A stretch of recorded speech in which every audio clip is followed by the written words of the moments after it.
The Miami Dolphins travel to Jacksonville to face the Jaguars on Sunday. Miami is a 6-point favorite on BETDAQ, 43 the total in this game. Now the Dolphins have just been better than the Jags this season. They've been better on offense, better on defense. They've won more games. They've covered more often. They've just been a better team. However, the Jags are improving. After a disastrous first 4 games of the season where they look like they might be even worse than they were last year, the Jags have played better in their last 3 games. They actually picked up their first win of the season last week. They've covered 2 games in a row now. Their improvement is especially noticeable on defense.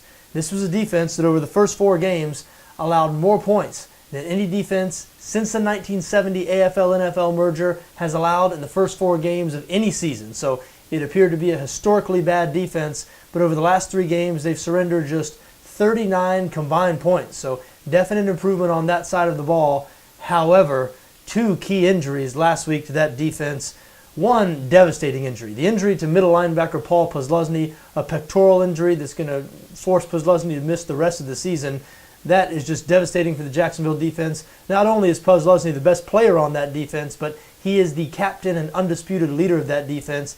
And also defensive end Andre Branch, hurting his groin. He'll be out 6 to 8 weeks. Branch, one of the better pass rushers on this Jacksonville team. So this is a defense that, even though they'd played better the last 3 weeks, still ranks 27th in points allowed, and they'll be down 2 of their best players, facing a Miami offense that is on a roll. The Dolphins, don't know if you saw them last week in Chicago, but they just went up and down the field on the Chicago Bears. Very impressive in the run game. Miami's been a top 5 rushing offense all season, using some zone read concepts. First-year coordinator Bill Lazor has him doing some very interesting stuff. Last week they let Tannehill run a little bit. He had 48 rushing yards to go along with nearly 280 passing yards.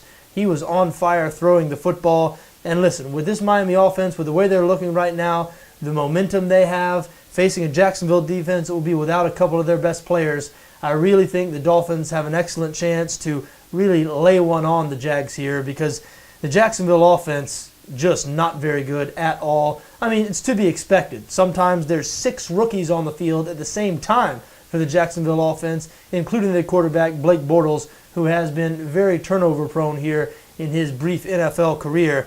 The Dolphins, an excellent defense, 4th in total defense. They're especially good against the secondary, 3rd against the pass. So I really don't think this Jacksonville offense, which averages just 15 points per game, is going to have much success at all here. I think the Jags' only chance is with another good performance from their defense. But as I said, without Posluszny, without Andre Branch, facing this Dolphins offense, it has looked so good in recent weeks. I just don't have much faith in the Jacksonville defense in this spot. So even though definite signs of improvement out of Jacksonville over the last couple of weeks, I do not think this is a good matchup for them. I like Miami to win this game and cover the 6 points.